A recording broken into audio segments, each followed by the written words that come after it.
nitrogenous bases in DNA. We've got our 5-carbon sugar and our phosphate groups to make the sugar-phosphate backbone.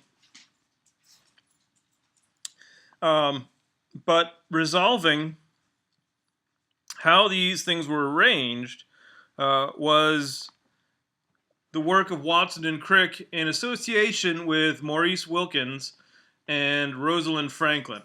Rosalind Franklin was an X-ray crystallographer. She was a biochemist whose specialization was this relatively new technique called X-ray crystallography, which is basically a way of taking pictures of molecules by crystallizing them and then zapping them with an X-ray, which is a very, very potent form of electromagnetic energy, very short wavelength, as you might recall from our chapter on photosynthesis, and inferring from these patterns the shape of the molecule.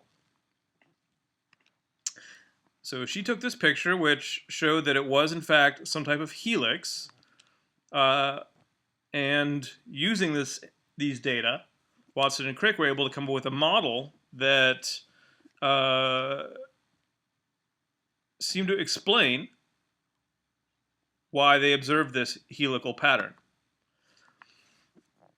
So there were a couple of competing models. One was that it was some sort of triple helix, kind of like a rope.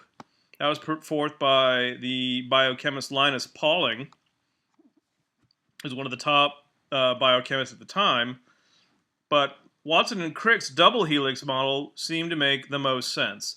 So what did they actually show? They showed that you had these bases. The nitrogenous bases were at the core of the molecule that were attached to the sugar-phosphate backbone, and that the sugar-phosphate backbones were running anti-parallel to each other. So you've got a 5' end on one side of the helix running towards the 3' end, and on the other side you've got a 5' end running upwards towards the 3' end. So that's what we mean by anti-parallel. In the center, you've got base pairing between purines, like adenine and guanine, and pyrimidines, like thymine and cytosine. And A was always going to base pair with T. G always base pairs with C. Now, this explained why Chargaff observed what he observed, that the ratio of A's and T's always seemed to match, and the ratio of C's and G's always seemed to match. Because whenever there is an A, there is a T across the molecule from it. Whenever there's a G, there's a C across on the other strand of the molecule. And that these base pairs are held together by hydrogen bonds. So between A and T, there are 2 hydrogen bonds connecting them together. Between G and C, there are 3 hydrogen bonds connecting them together. So that's why A only pairs with T and G only pairs with C. It has to do with the number of hydrogen bonds that can form between them. Also, Watson and Crick found that the width of the molecule was approximately 2 nanometers. That the distance between each step was about a third of a nanometer, 0.34 nanometers, and per turn. So from this position on the molecule to this position, the next turn, there's about 10 nucleotides per turn of the molecule. So one turn is 3.4 nanometers, or 10 times the distance between 2 bases.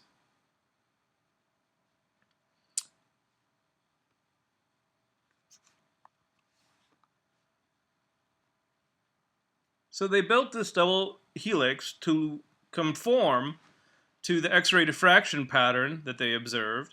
And Watson and Crick also, just by playing with cardboard cutouts of the molecules, were able to find this base pairing arrangement. So Rosalind Franklin, her data had shown that there were these two sugar phosphate backbones on the outside, and the nitrogenous bases were on the inside. At first, Watson and Crick thought, oh, the nitrogenous bases have to be on the outside because that's where the information is. Why would you hide it away on the inside? But Franklin showed that no, it had to be on the outside. That's just what the pattern indicated. And Watson was the one who demonstrated that the backbones were anti-parallel, running in opposite directions. So why do purines and pyrimidines pair with each other? It helps keep the width of the molecule consistent. So at any given point in the double helix, you've got a purine matching with a pyrimidine. This is consistent with the X-ray data, which showed that you've got a nice, consistent double helix. So at any given point, you're going to find a purine and a pyrimidine, which means the distance across the ring is going to be 3 rings. 2 rings on one side means 1 ring on the other side. 1 ring on one side means 2 rings on the other side. If you have 2 pyrimidines, 2 one-ring structures paired with each other, then it's not going to be wide enough. If you have 2 purines that are paired with each other, it's going to be too wide. You're going to have 4 rings across. And so in order to keep the width of the molecule consistent, they had to be purine and pyrimidine base pairing. So they reasoned that not only was it purine and pyrimidine base pairing, but based on the number of hydrogen bonds that could form, adenine was going to pair with thymine and guanine was going to pair with cytosine. And again, this explains why Chargaff observed one of his rules, that the amount of A equals T, the amount of G equals C. So adenine and thymine form 2 hydrogen bonds with each other.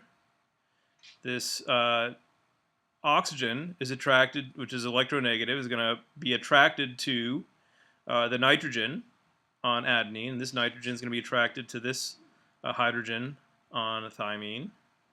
So hydrogen bonding, 3 pairs of hydrogen bonds here between guanine and cytosine. Now, this sort of suggested a way that DNA could be easily replicated. Because if you know what's on one side of the molecule, one side of the helix, it was fairly easy to reconstruct the other strand of the molecule. So if you have a parent molecule, I can hide one side of that molecule, and it's no mystery what I'm hiding. If I hide this TGATC, but you know that this is ACTAG, you know exactly what fits on the other side. We separate the strands, and all we have to do is add in new nucleotides, these new lighter blue nucleotides, and we've got the molecule copied. So Watson and Crick predicted that there would be a semi-conservative model of replication of DNA, meaning that you would take the 2 strands apart, and in order to copy the DNA, each strand would be made out of each new strand would be a copy with 1/2 of the original DNA molecule plus new nucleotides added in to form the second strand of the new DNA molecule. So this made more sense than having a completely new molecule synthesized from the old, or having some sort of dispersive model where each strand is a mix of old and new. So what does that mean? So a conservative model would suggest that you've got the old DNA, and in order to copy it, you just sort of the cell would eyeball that and say, well, we're going to make a copy and it's going to look like that. So that seems like it would lend itself to having a lot of errors. And then after another round of replication, every round you'd get an entirely new DNA molecule. So the semi-conservative model suggested that you could pull these 2 strands apart and just add in a new strand to make 2 new strands of DNA. two new double helical molecules of DNA. And this dispersive model suggested that maybe it's a patchwork. Maybe it's a little bit of this, a little bit of that, new nucleotides in some part, old nucleotides in other parts. But that didn't seem to make very much sense because remember, every time you copy a DNA molecule, you want it to be exactly the same so that you have faithful cell reproduction. So experiments performed by Messelschen and Stahl demonstrated that the semi-conservative model was correct. And they did this by adding heavy radioactive nitrogen to a DNA molecule, and then looking to see where you would find the new nucleotides being added in. So they cultured bacteria with nitrogen-15, which is a heavy isotope, and then they transferred it to medium with regular old nitrogen-14, the lighter isotope. And then they looked to see where would the label show up. So they centrifuged the DNA after the first round of replication, and they found that all the DNA was concentrated in one band. After a second round of replication, they centrifuged again and found that they got a lighter band, which meant that there was more nitrogen-14 in that second lighter band. So how do we explain that? Now, in the conservative model, we would expect that all of the heavy nitrogen would be found in one band, and the second band would indicate an entirely new strand of DNA. And then after the second round of replication, we would have 3 new strands, so there would be 3 times as much DNA up here, and that original band would be down here. All right, so in the dispersive model, where we said, will there be a mix of new and old DNA, we'd still only expect to see one band, which would progressively get lighter and lighter. And that was not what they observed.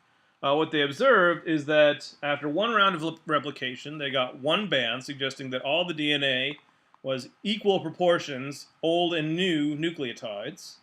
And then after a second round of replication, you have 2 strands that have heavy and light nucleotides mixed, and a band of all new material. That's supportive of this semi-conservative model.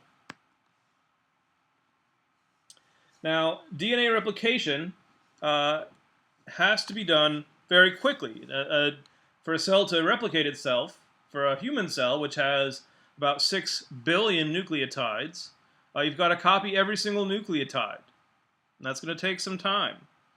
So if it needs to be done, it should be done quickly. And there is quite an elaborate apparatus of enzymes that complex to participate in the replication of DNA.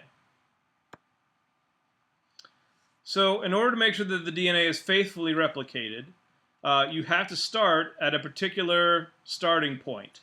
It can't just happen randomly anywhere within the DNA molecule. There has to be a specific starting point indicated by a sequence of nucleotides, and that's called the origin of replication. So within a eukaryotic chromosome, you're going to find lots and lots of these origins of replication sequences that are going to identify where copying of DNA should begin. In prokaryotic cells, which have loops of DNA, you only need to have one origin of replication that will make 2 new loops of DNA.